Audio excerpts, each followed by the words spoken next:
15 seconds.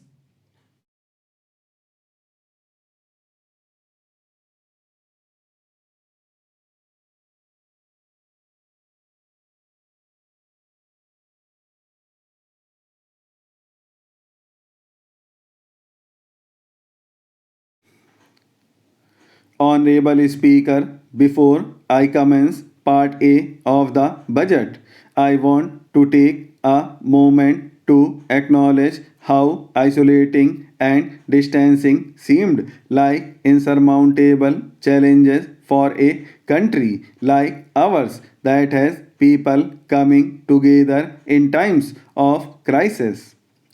It hurt us in many ways.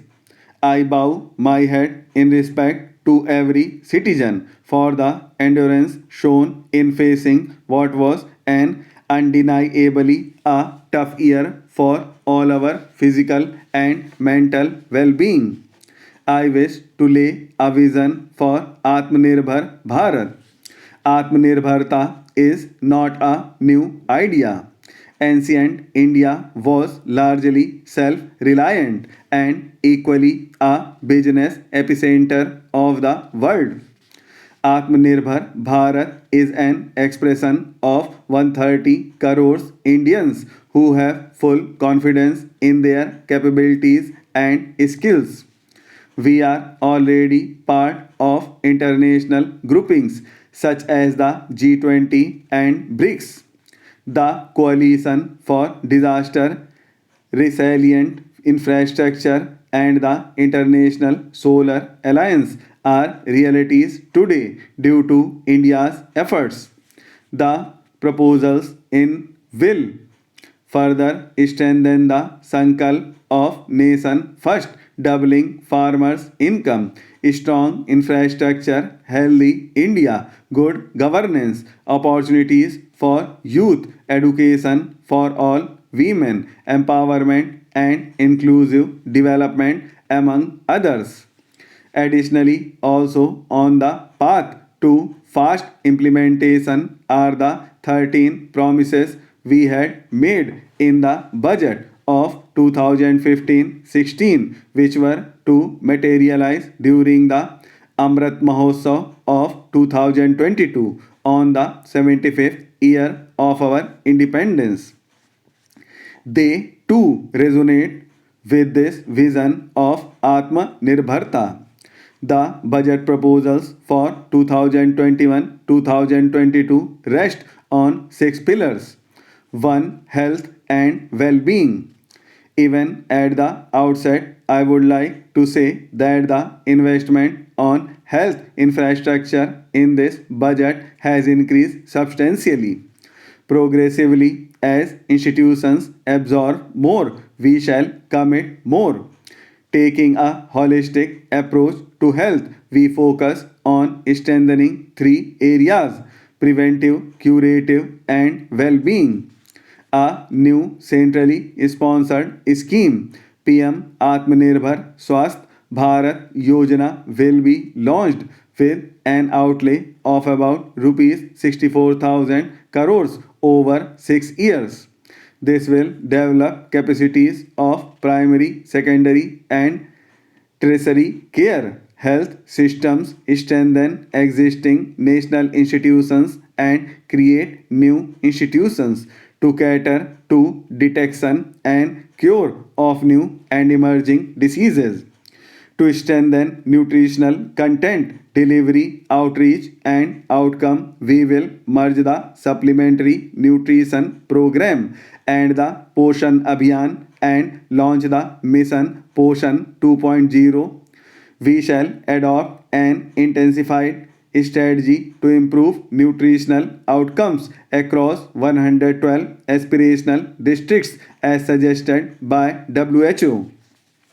For further Swachhata of urban India, we intend to focus on complete fecal sludge management and wastewater treatment, source segregation of garbage, reduction in single use plastic, reduction in air pollution by effectively managing waste from construction and demolition activities, and bio remediation of all legacy dump sites. The Urban Swachh Bharat Mission 2.0 will be implemented with a total financial allocation of rupees 1,42,000 crores over a period of 5 years from 2021 to 2026. We are separately announcing a voluntary vehicle scrapping policy to phase out old and unfit vehicles. This will help in encouraging fuel efficient, environment friendly vehicles, thereby reducing vehicular pollution and oil import bill. Vehicles would undergo fitness tests in automated fitness centers after 20 years in case of personal vehicles and after 15 years in case of commercial vehicles. Details of the scheme will be separately shared by the ministry.